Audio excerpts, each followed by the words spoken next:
사랑하는 성도님들께 오늘도 하나님께서 베푸신 놀라운 사랑과 은혜가 가득히 차고도 넘치시기를 소망합니다.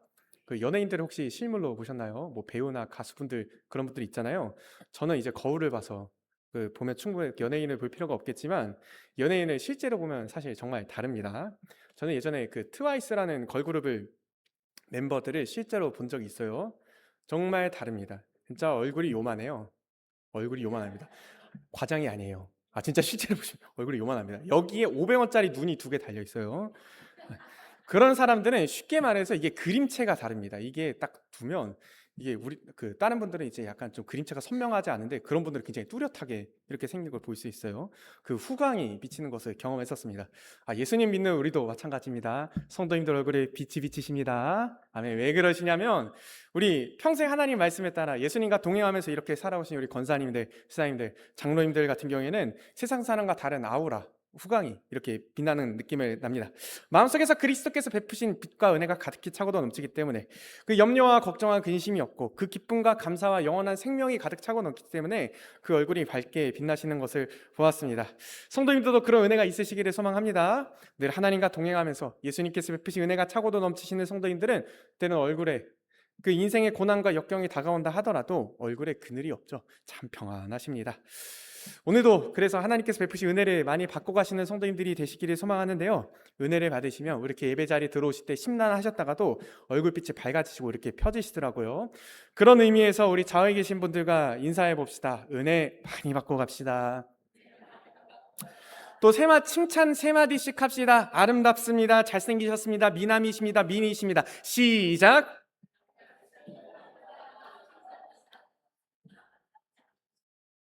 네, 우리 장로님들도 굉장히 잘생긴 걸 볼 수 있습니다. 저는 매주 월요일에 사당동에 있는 총신대학교를 이렇게 갑니다. 수업을 들으러 가려면 학교를 지하철을 타고 이렇게 가요. 그러다 보면 느끼는 게 있는데 다들 표정이 어떠실까요? 어두워, 칙칙해요. 이러면 이게 만원 지하철 끊겨 타다 보니까 다들 그렇게 표정이 좋은 것 같지는 않더라고요. 근데 제가 생각해 보니까 만약 그렇게 만원 지하철인데 거기서 막 깔깔깔깔 웃으시는 분을 보면 그것도 이상할 것 같기는 합니다만 왜 그럴까요? 참 인생이 쉽지 않아요. 살아가는 삶이 어렵죠. 수많은 염려와 걱정과 근심거리가 우리 마음을 짓누릅니다. 그래서 얼굴이 어둡죠. 마음에 어둠이 깔려 있기 때문입니다. 성도님들은 어떠십니까? 성도님들의 마음속에는 어둠이 아닌 그리스도께서 빛을 비추셔서 그 마음속에 기쁨과 은혜와 사랑, 감사가 넘치십니까? 예수님 믿는다는 기쁨, 내가 구원받았다는 감격, 하나님께서 나를 사랑하신다는 그 사실이 나를 지금도 붙잡고 계시는지 여쭙고 싶습니다. 때로는 그럴 때도 있지만 우리는 늘 그렇지는 않아요. 예배를 드려도 마음이 무거울 때가 있죠. 말씀을 들어도 감격이, 은혜가 없을 수가 있습니다. 기도를 해도 영 시원찮을 때가 있습니다. 왜 그럴까요? 분명 우리는 믿습니다. 예수님만이 우리의 생수의 근원이시며 우리의 목마름을 채워주시며 예수님 안에 참된 만족과 기쁨과 행복과 영원한 생명이 있는 것을 우리는 믿습니다. 그러나 우리는 왜 우리 마음속에 그리스도의 빛이 흐려지고 때로는 삶의 염려와 걱정과 근심, 우울과 불안이 찾아오는 것일까요? 왜 우리는 복음의 기쁨과 감격을 잃어버릴까요? 오늘 본문 4절의 말씀을 한번 읽어봅시다. 고린도후서 4장 4절의 말씀입니다. 다 같이 읽어보겠습니다. 시작. 그 중에 이 세상의 신이 믿지 아니하는 자들의 마음을 혼미하게 하여 그리스도의 영광의 복음의 광채가 비치지 못하게 함이니 그리스도는 하나님의 형상이니라. 아멘.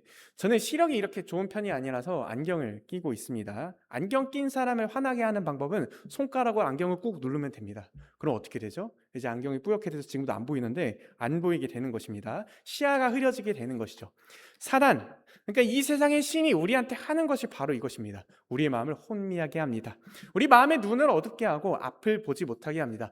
복음의 빛을 바라보지 못하게 하고 예수님의 영광을 바라보지 못하게 하고 하나님의 사랑을 의심하게 합니다. 그래서 예배를 드리는데도 은혜가 없고 성경을 읽는데도 감동이 없고 십자가라도 그 감격과 기쁨을 누리지 못하게 하죠. 이것이 사단이 우리에게 하는 일입니다. 그렇다면 어떻게 사단이 우리 마음을 혼란하게 할까요? 제가 중학생 때 한 친구가 저한테 와서 얘기를 하더라고요. 그 친구가 이야기를 하는데, 야, 원래 예배는 토요일에 드리는 거야. 지금 주일날 예배 드리는 거 잘못된 거야. 그렇지 않니? 그리고 그 다음에 또 얘기했던 게, 야, 강대상에 어떻게 십자가가 있냐? 우리 교회는 이제 합동측 그거에 따라서 십자가가 없는데요. 야, 강대상에 어떻게 십자가가 있냐? 그게 성경적으로 말이 된다고 봐? 그럴듯하죠? 솔깃하잖아요? 그래서 집에 와서 어머니 제가 이런 얘기 들었는데 뭐 얘기를 하니까 어머니께서 뭐라 그러셨을까요? 그거 하나님의 교회다. 이단이다. 그렇게 말씀을 하시더라고요. 이단들은 교묘합니다. 그럴듯해요. 그러나 진리일까요? 아니죠. 이단 따라가시면 그거 안 되죠. 지옥 가게 됩니다. 이단 따라가시면 제가 알기로 신천지는 3천 구절을 외워야 되는 걸로 알고 있는데 성격보도 굉장히 힘들게 시켜요. 근데 그만큼 굉장히 어려운 그런 분들을 볼 수 있는데요. 우리 마음을 혼미하게 합니다. 그래서 그리스도의 참된 진리의 빛을 우리가 바라보지 못하게 하죠. 그래서 요새 정말 유튜브는 이단으로 점령당했습니다. 제가 설교를 위해서 그 구글 검색창에 뭐를 검색하다 보면 등장하는 것이 이 하나님의 교회, 전능신교라고 이단이 굉장히 많이 등장합니다. 우리는 조심해야 됩니다. 차칫하다가 홀라당 넘어가 버릴 수도 있죠. 궁금하신 부분들이 생길 수 있어요. 뭐 내가 이런 부분에서 성경에서 지식적으로 궁금하신 부분이 있다. 그럼 누구를 찾아가야 됩니까? 목사님을 찾아가시면 됩니다. 우리 목사님을 찾아가서 여쭤보셔야지 뭐 유튜브나 뭐 챗GPT나 뭐 그런 분들한테 물어보는 것은 지양하는 것이 좋습니다. 그래서 우리는 어떻게 해야 합니까? 말씀을 사실 잘 연구해야 됩니다. 신앙고백서, 웨스트민스터, 하일데베르크 요리문답 그런 신앙고백서들을 통해서 교리를 잘 공부해야 됩니다. 물론 신대원을 오라는 그런 얘기가 아니죠. 그러나 우리는 말씀을 연구하고 교리를 잘 연구해야 참된 진리가 무엇인지 깨달을 수 있죠. 예수님이 누구신지, 하나님이 누구신지, 나에게 베푸신 구원의 의미가 무엇인지, 십자가의 의미가 무엇인지, 대속의 의미가 무엇인지 우리는 풍성하게 알 수 있습니다. 그래서 우리가 아는 만큼 보인다라는 얘기가 있습니다. 우리가 음식을 먹을 때 한번 생각을 해봅시다. 소고기를 이렇게 구워 먹어요. 그냥 아무 정보 없이 이렇게 구워 먹으면 그냥 그 소고기구나 하는데, 여러분 이 소고기는 말이죠, 저 평창 대관령에서 청정 자연에서 자란 최고급 뚝불 한우입니다 하고 딱 먹어보면 뭔가 맛있겠죠? 그런 겁니다. 우리도 마찬가지죠. 예수님을 우리가 알아가면 알아갈수록, 예수님에 대한 지식이 쌓이면 쌓일수록 예수님께서 우리에게 베푸신 은혜와 사랑이 더욱더 크게 와닿고 깊이 깨달을 수 있게 되는 것이죠. 단순히 예수님께서 나를 사랑하신다는 것을 넘어서 나를 사랑하셔서 십자가에 달려 죽으셨다는 것, 얼마나 참혹한 고통과 고난 가운데서 나를 사랑하셨다는 것을 깨달은다면 그 사랑이 얼마나 고귀하고 아름다운지 수많은 그런 말씀들을 통해서 우리가 깨달은다면 우리는 그 사랑의 너비와 깊이가 어떠한지를 더 깨달을 수 있는 것이죠. 사랑하는 성도님들, 말씀을 공부하셔야 됩니다. 교리를 공부하셔야 됩니다. 단순한 지식 자랑, 내가 이만큼 많이 안다, 나를 뽐내기 위해서 공부하는 사람들이 있습니다. 특히나 신학교 1학년, 2학년이 되면 그 신일병이라고 걸리는 분들이 있거든요. 그러니까 학교 오니까 이제 막 칼빈, 뭐 바르트, 뭐 그런 뭔가 멋있어 보이잖아요. 뭐 포스트 모더니즘, 뭐 예정론 그런 거 배워가지고 교회 와가지고 너희들 이거 아냐? 나 칼빈에서 배웠다? 이렇게 얘기하는 저 같은 사람들이 있었습니다. 그럼 될까요? 안 되죠. 내 지식을 자랑하고 뽐내는 것이 아니고 하나님을 알아가는 것의 기쁨, 예수 그리스도를 알아가는 것의 기쁨, 그 구원의 진리의 풍성함을 알아가는 기쁨을 누리시는 사랑하는 성도님들이 되시기를 소망합니다. 성경을 펼치고 교리를 공부하고 구역 모임을 통해서 말씀을 나눌 때 하나님이 이런 분이시구나, 예수님이 이런 분이시구나, 복음이 이런 귀한 것이구나 깨달을 수 있는 사랑하는 성도님들이 되시기를 간절히 소망합니다. 또한 사단은 어떻게 우리 마음을 혼미하게 하여 그리스도의 영광을 바라보지 못하게 할까요? 우리는 때로는 죄를 짓습니다. 넘어집니다. 실수합니다. 과거의 상처와 부끄러운 죄악들이 있죠. 그때 사탄은 우리한테 얘기하는 거예요. 너는 사랑받을 자격이 없어. 너는 은혜 받을 만한 자격이 없어. 그러면서 하나님에 대한 이미지를 왜곡합니다. 하나님께서는 너를 버리실 거야. 하나님께서는 너를 싫어하실 거야. 그럼 우리 어떻게 되죠? 죄책감, 수치심, 두려움으로 인해 하나님께 나아가지 못하게 합니다. 하나님께서 베푸신 사랑과 은혜를 깨닫지 못하게 했고 그 영광의 풍성함과 우리에게 베푸신 그 긍휼을 깨닫지 못하게 하는 것이죠. 또한 사단은 복음이 주는 자유를 뺏어버리죠. 하나님과 예수님과의 누리는 기쁨을 누리지 못하게 하고 율법주의적인 형식의 얼매인 형식적인 신앙생활을 하게 됩니다. 우리가 기쁨으로 하나님을 찬양하고 예배하는 것이 즐거워서 하나님을 예배하는 것이 아니고 주일 성수 못하면 지옥 갈 것 같으니까, 하늘에서 벼락이라도 떨어질 것 같으니까 주일 성수를 지키게 되고, 하나님을 사랑하고 기쁜 마음으로 하나님을 섬기고 주의 교회와 하나님 나라의 확장을 위해서 11조를 내고 헌금을 내는 것이 아니라 11조 하지 않으면 어떻게 돼요? 하나님께서 내 재산 홀라당 다 뺏어가실 것 같고 내 축복 다 뺏어가실 것 같고, 그러니까 봉사를 하지 않으면 하나님께서 축복하시지 않을 것 같으니까 억지로라도 봉사하게 되는 것 같고, 물론 이것이 완전 틀린 것은 아닙니다만, 사탄은 이런 하나님의 이미지를 왜곡하고 복음이 주는 자유와 기쁨을 뺏어버리게 됩니다. 결국 우리의 기쁨과 자유를 뺏어버려서 우리를 지치게 하고 형식적이고 율법주의적이고 종교적인 신앙생활을 하게 합니다. 기쁨이 없죠. 즐거움이 없죠. 그러나 사랑하는 성도님들, 복음은 무엇입니까? 복음은 무엇이죠? 우리를 사랑하시는 하나님, 우리를 사랑하시는 예수님, 나를 위하여 십자가에 달리신 예수님, 때로 내가 죄를 짓고 내가 이전에 과거에 어떤 잘못을 저질렀다 할지라도 진심으로 회개하고 돌이키고 다시금 하나님 말씀으로 따라 산다면 우리 죄를 깨끗하게 하시는 하나님, 우리를 안으시고 품으시며 우리의 모든 수치와 죄악과 어려움들과 모든 마음의 상처를 그리스도의 빛으로 치유하시는 그 하나님의 은혜의 보좌 앞으로 나아갈 수 있는 줄 믿습니다. 이것이 하나님께서 우리에게 베푸신 복음이요, 하나님께서 우리에게 베푸신 복음의 빛입니다. 그러나 사단은 이것을 왜곡하고 그리스도의 영광과 하나님의 사랑과 그 은혜를 바라보지 못하게 하고 우리를 하나님께로 돌아가지 못하게 하는 것입니다.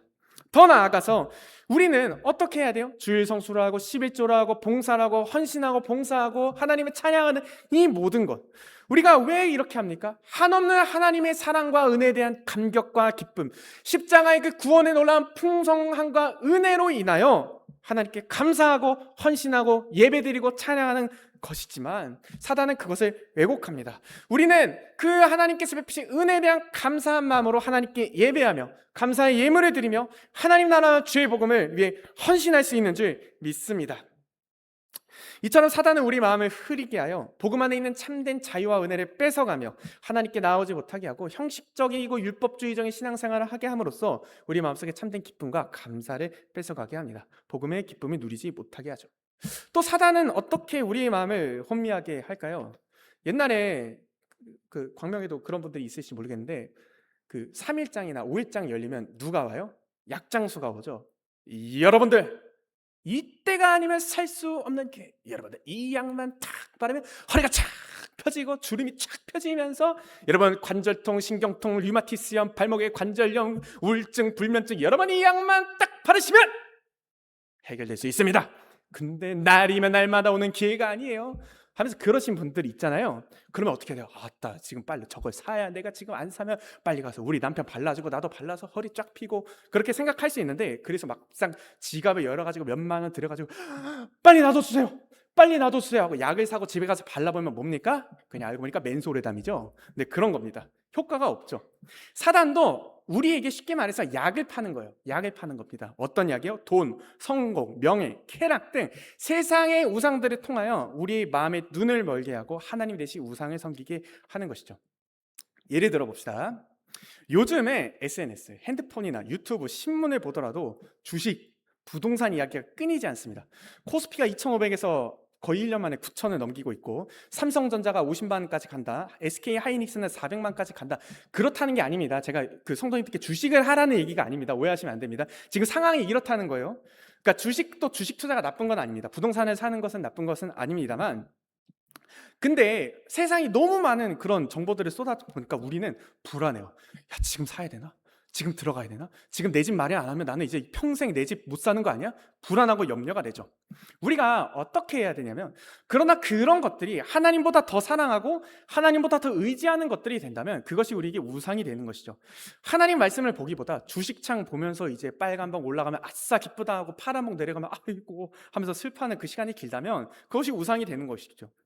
그리고 하나님으로 만족하고 하나님으로 기뻐하는 삶이 사는 것이 아니라, 내 주식이 올라가면 기뻐하고 집값이 올라가면 할렐루야 하고 집값이 떨어지면 하나님 원망하고 나에게 왜 이 시련을 안겨주십니까? 지금이라도 다른 주식을 팔고 살아야 되나? 이렇게 한다면, 내 통장 잔고가 넉넉해지는 것이 기뻐한다면 그것이 우상이 되고, 그 다음에 내가 하나님을 믿고 의지하고 하나님께서 나의 삶을 인도해 주시고 책임져 주실 것을 믿는 것이 아니라, 내 통장 잔고가 얼마나 불어난 거에 따라서 아따 내 창고가 진짜 넉넉하구나, 그거에 대해서 내가 믿고 의지한다면 그것이 이제 우리에게 우상이 되는 것이죠. 그리스도인들은 어떻게 해야 됩니까? 탐심, 탐욕이 우상이다라는 바울의 말을 의지해야 됩니다. 그 세상의 메시지들을 의도적으로 거부를 해야 돼요. 너무 많이 얘기하고 있거든요. 저도 스레드나 인스타그램만 키면 3전을 지금 사야 될지 말아야 될지만 맨날 뜹니다.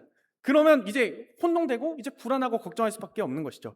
우리는 그것을 의도적으로 거부하고 하나님께서 나에게 일용할 양식을 주신 것에 감사, 하나님께서 베푸신 은혜에 감사하면서 자족하는 마음을 갖고 부하려는 욕심을 버려야 됩니다. 하나님으로 만족하고 하나님으로 기뻐하는 삶, 내가 가진 것을 나누고 섬기는 그런 삶을 사는 것이 참된 복음에 따라 사는 삶이죠.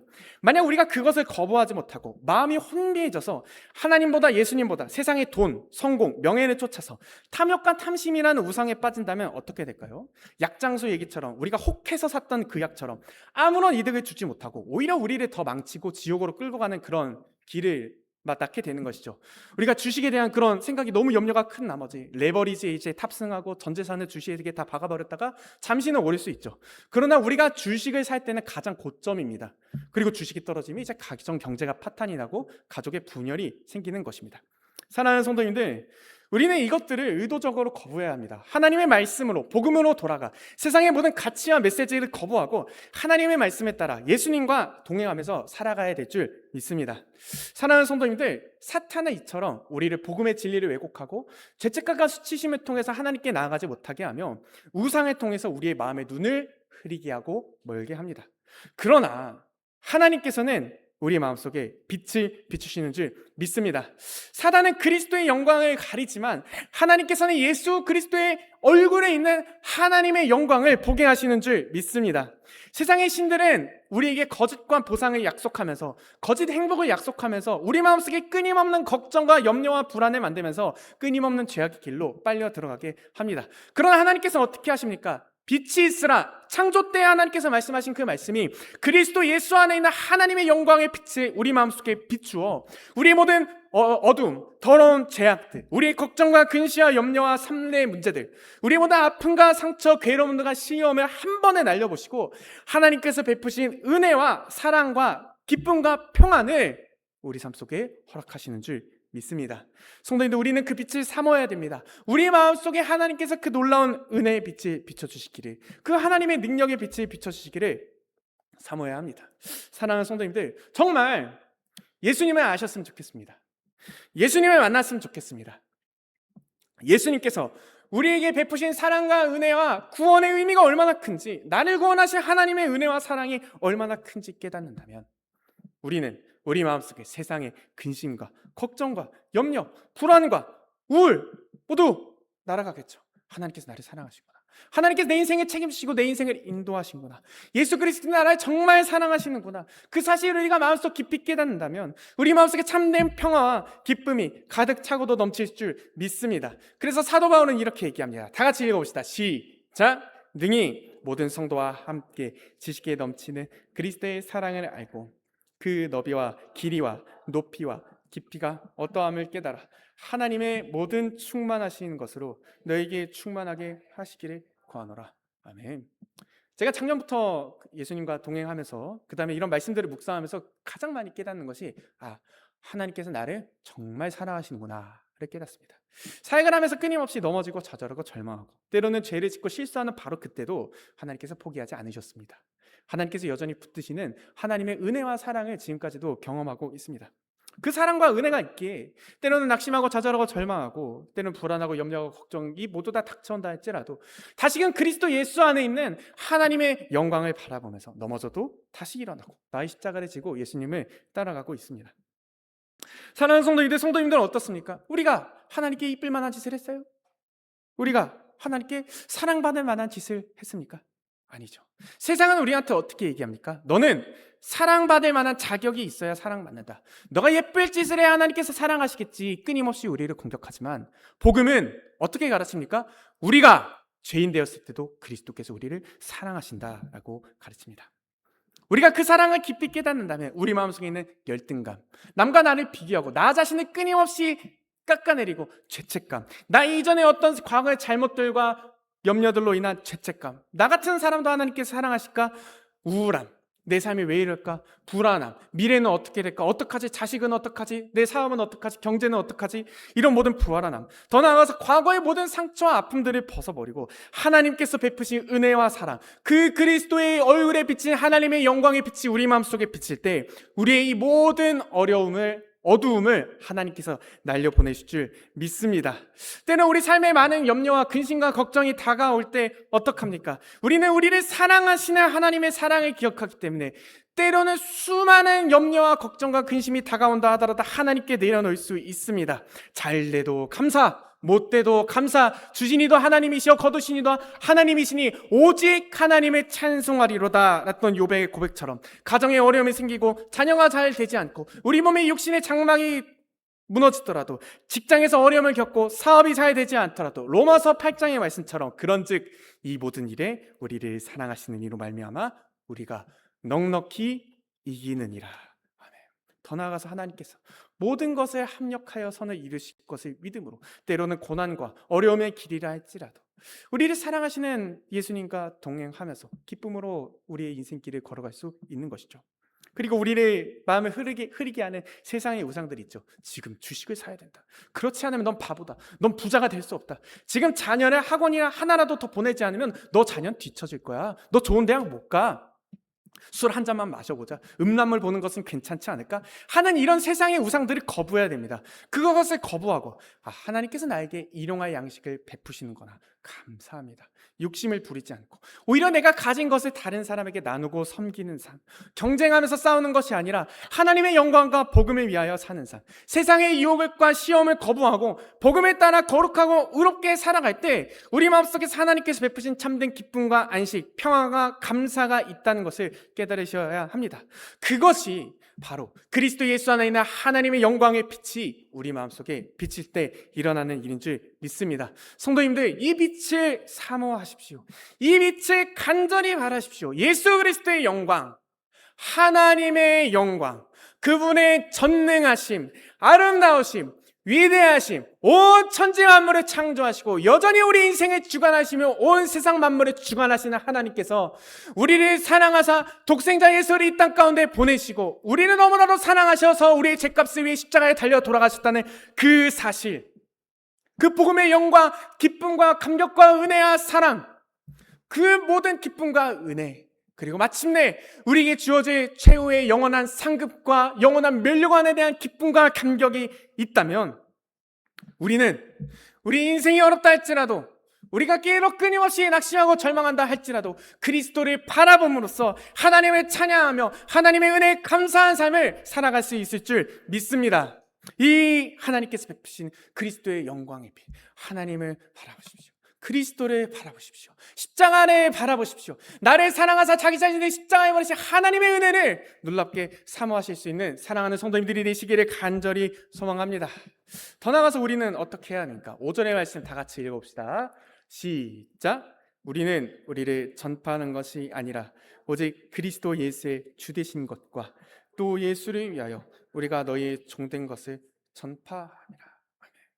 우리는 무엇을 해야 합니까? 이제 우리가 그리스도의 빛을 받은 자로서 우리는 무엇을 해야 됩니까? 우리는 이 빛을 전해야 하는 것이죠. 이 하나님의 영광의 빛을 마치 거울로서 온 세상에 반사해야 되는 것입니다.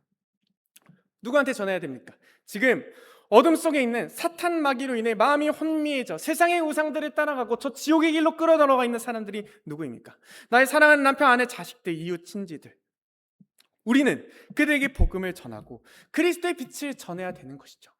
사랑하는 성도님들, 나의 가족들과 이웃을 위해 끊임없이 기도하십시오. 그리고 기회가 된다면 담대하게 복음을 전하십시오. 복음을 전하고 싶은 정말 지체가 있다면 손을 꼭 붙잡으시고 예수님께서 너를 사랑하신대, 예수님께서 너를 위해 십자가에 달려 돌아가실 때 이 두 마디면 충분합니다. 꼭 잡고 그 이야기를 복음을 한번 전해보십시오. 그렇게 할 때 하나님께서 놀라운 역사하심을 일으켜 주실 줄 저는 믿습니다. 근데 그러기 위해서는 우리가 어떻게 해야 합니까? 우리의 삶을 통해서 먼저 보여줘야 합니다. 내가 예수님 만나니까 정말 행복하다. 내가 예수님 만나니까 정말 기쁘다라는 것을 보여줘야 합니다. 복음을 판다는 것은 아닙니다만 제가 예시를 한번 들어보겠습니다. 만약 저희 가게에서 수박을 판다고 한번 생각을 해봅시다. 그러면 손님들이 뚜둥겨 이렇게 탁탁탁탁 두드리면서 탁탁탁 쳐보기도 하고, 사실 그 수박은 진짜 랜덤 박스라서 이게 잘 모르겠습니다만, 그럼 손님이 이제 저한테 물어보는 거예요. 사장님, 이 수박 맛있어요? 그럼 어떻게 해야 돼요? 아이고 손님 잘 오셨습니다. 이 수박 제가 먹어보니까 이거는 거의 뭐 각설탕을 씹는 거다. 야 손님 잘 오셨어요. 오늘 아침에 들어온 아주 신선한 수박입니다.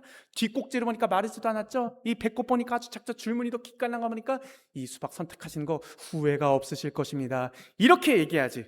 모르겠는데요. 사장님께서 사오신 거라 이 맹탕일 수도 있고 저는 잘 모르겠습니다. 그렇게 얘기한다면 이게 장사를 한다는 얘기입니까? 안 한다는 얘기입니까? 안 되겠죠. 우리 사장님한테 혼나겠죠. 근데 제가 과일 가게 하다 보니까 아버지께서 그렇게 얘기하라가 하셨어요. 그러니까 막 이렇게 막 너무 맛있습니다. 그것보다는 사장님께서 하셨으니까 전 잘 모르겠습니다. 이렇게 얘기해야 후탈이 없다고 그렇게 얘기를 들었는데 우리도 마찬가지입니다. 우리 주위 사람들이 예수님 믿는 우리를 볼 때 정말 복음의 기쁨과 감격과 은혜가 있어서 예수님 믿는 건 정말로 좋아, 정말 행복해 라고 얘기할 수 있어야지 맨날 불평불만하고 짜증내고 승질내고 싸우고 다투고 사랑하지도 않고 섬기지도 않는다면 우리 주위의 가족들과 이웃 친지들이 예수님을 믿겠습니까? 아니죠. 예수님을 만났더니 정말 행복하더라. 예수님이 너무 좋더라. 기쁘더라. 그런 것을 보여줘야 합니다. 특별히 조심스러운 적용을 하자면 믿지 않는 분들한테 교회에 대한 뒷담화나 욕을 하시는 것은 지양하는 건 좋겠습니다. 교회에서 막 이러쿵 저러쿵 저 지사님이 이러쿵 저러쿵 그러면 교회에 오고 싶어지는 마음도 사실 없어지겠죠. 어떻게 해야 될까? 우리 목사님 너무 좋다. 우리 목사님 설교가 너무 은혜가 된다. 우리 권사님, 지사님, 장로님 너무 사랑이 많다. 이런 식으로 교회 칭찬하시고 교회 아낌없는 그런 하셔야 그 수박 아까 파셨을 때처럼 수박 맹탄인데요. 저도 잘 모르겠는데요. 하는 것보다 교회 오시고 싶은 마음이 생기시겠죠. 그렇게 하셔야 됩니다. 또 구역장님들은 어떻게 하셔야 됩니까? 우리 구역 식구들을 위해서 기도하셔야 됩니다. 참으로 삶의 어려움들의 문제들이 있는 성도님들이 계십니다. 그 다음에 복음을 아직 깨닫지 못한 예수님께서 나를 위해 십자가에 달려 돌아가셨다는 것을 깨닫지 못하고 예수님을 진짜 만나지 못한 우리 구역 식구들이 있다면 어떻게 하셔야 됩니까? 찾아가셔야 됩니다. 신방하셔야 됩니다. 고민과 아픔을 듣고 나누면서 안아주면서 내가 만난 예수님의 은혜와 사랑을 나누고 복음으로 치유할 수 있어야 됩니다. 예수님을 진짜 만날 수 있도록 기도하고 건면할 수 있어야 됩니다. 그렇게 할 때 우리 구역원들이 진짜 예수님을 믿고 영원히 살아나고 회복되는 역사가 일어날 줄 믿습니다. 마지막으로 우리 이번에 진행되는 여름 사역을 위해서 많은 기도 부탁드립니다. 우리 중고등부, 유치부, 유치부는 아니고요. 유초등부, 중고등부, 청년부의 영혼들을 위해서 기도 부탁드립니다. 제가 사역을 하다 보니까 경험하는 것은 빛이 비쳐야 돼요. 빛이 비쳐야 돼요. 제가 아무리 막 설교를 화려하게 하고 막 애들 막 빵빵 터트리고 웃기게 하고 그다음에 눈물 콧물 쏙 뺀다 하더라도 제 인간 능력으로는 아이들을 변화시킬 수가 없습니다. 하나님께서 복음의 빛이 비춰주셔야 오직 복음만이 그 아이들을 변화시킬 수 있습니다. 제가 아무리 화려한 프로그램을 하고 우리 교회에서 재정을 정말 많이 투입을 하고 심지어 제주도 가서 정말 멋진 관광지와 자연환경 속에서 그런다 할지라도 하나님께서 아이들의 마음에 그리스도의 빛을 비춰주시지 않는다면 아이들은 변하지 않습니다. 예수님을 만날 수가 없죠. 그래서 사랑하는 성도님들이 기도와 헌신이 그 어느 때보다 필요한 때입니다. 다른 거 정말 좋으시지만 매일 새벽마다 금요 기도회마다 단 5분이라도 우리 아이들의 이름을 하나씩 불러가시면서 기도해 주십시오. 기도해 주십시오. 정말 간절하게 기도해 주십시오. 제가 수요예배 때 말씀드렸던 것처럼 작년에 권사님들이나 장로님들이나 지사님들께서 항상 그렇게 아이들을 위해서 간절히 기도했을 때 작년에 아이들이 새로운 친구도 2명이 오고 정말 아이들의 기쁨으로 찬양하고 예수님을 영접했던 그런 은혜가 있었습니다. 이번에도 성도님들이 그렇게 간절하게 기도해 주시고 매일 새벽마다 밤마다 우리 아이들 유치부, 중고등부, 청년부, 유초등부까지 한 사람 한 사람 이름을 불러서 기도해 주신다면 수련회 내가 끝났을 때 제가 이제 또 설교를 하러 오잖아요. 그럼 성도님들 우리 실명을 걸어서 죄송합니다만 지호가 예수님을 만났습니다. 우리 하민이가 뜨거운 회개의 눈물을 흘렸습니다. 우리 민경이가 우리 유빈이가 예수님을 만났습니다. 성도님들 정말 감사합니다 라고 그렇게 간증할 수 있는 그런 은혜가 있으시기를 간절히 소망합니다. 기도해 주실 거죠? 감사합니다. 좋습니다. 죄송합니다. 제 목요일 목사님이 충청도 분이셨어가지고 제가 약간 충청도 말투가, 저희 어머니는 경상도 분이셨는데 하여튼 사랑하는 성도님들, 우리는 참 사랑하는 사람은 얼굴만 봐도 즐겁죠. 우리 사랑하는 남편, 아내 다 얼굴 보면 해볼줄 죄송합니다. 행복하지 않으실까 그렇게 생각을 하는데요. 또 내 사랑하는 자식, 그다음에 내 사랑하는 송주는 참 얼굴만 봐도 예쁘고 귀엽고 사랑스럽고 그렇죠. 우리도 마찬가지입니다. 예수님도 마찬가지죠. 우리가 예수 그리스도의 얼굴에 나타난 이 하나님의 영광을 바라고 즐거워한다면 우리 마음속에 하나님께서 베푸신 참된 은혜와 사랑과 기쁨이 차고도 넘치며 우리 안에 있는 모든 어두움, 우울과 불안과 근심과 걱정과 염려와 아픔과 상처들은 모두 날아가게 될 줄 믿습니다. 그래서 소위 문화 일문은 이렇게 이야기합니다. 인간의 제일된 목적은 무엇인가? 하나님을 영화롭게 하고 그를 영원토록 즐거워하는 것이다. 사랑하는 성도님들, 우리에게 베푸신 하나님의 은혜와 사랑, 그 놀라운 십자가의 구원의 은혜, 우리는 그것을 기뻐하고 즐거워할 수 있어야 합니다. 그렇게 하면 아무리 사탄이 우리의 마음을 혼미하게 하고 예수 그리스도와 우리를 멀어지게 하고 다시금 죄와 우상의 유혹으로 우리를 빠뜨리게 한다 할지라도 우리는 예수님 한 번만으로 만족하고 기뻐하며 모든 시험과 유혹에서 이기고 승리할 줄 믿습니다. 예수님의 그 다함 없는 사랑의 얼굴, 그 인자한 미소를 바라보면서 우리도 기쁨으로 우리 인생길을 걸어갈 수 있는 것이죠. 그 은혜가 사랑하는 성도님들 가운데 가득히 차고 넘치시기를 간절히 소망합니다. 기도하시겠습니다. 하나님 아버지, 은혜를 감사합니다. 어둠 속에 있던 우리에게 그리스도의 밝은 빛을 비추사 우리를 영원한 생명과 구원의 길로 인도하신 하나님 은혜를 감사합니다. 하나님, 이제 다시금 예수 그리스도의 그 사랑의 빛, 그 영광스러운, 그 아름다운, 전능하신, 그 위대하신 그 하나님의 빛을 우리 마음속에 비춰 주시옵소서. 그럴 때로는 우리 마음이 사단이 혼란하게 할지라도 다시금 십자가의 그 복음을 바라보며 예수 그리스도의 얼굴을 바라보며 다시금 예수님과 동행하며 살아갈 수 있는 우리 모두가 될 수 있도록 인도하여 주시옵소서. 감사하며 거룩하신 예수 그리스도의 이름으로 기도합니다. 아멘.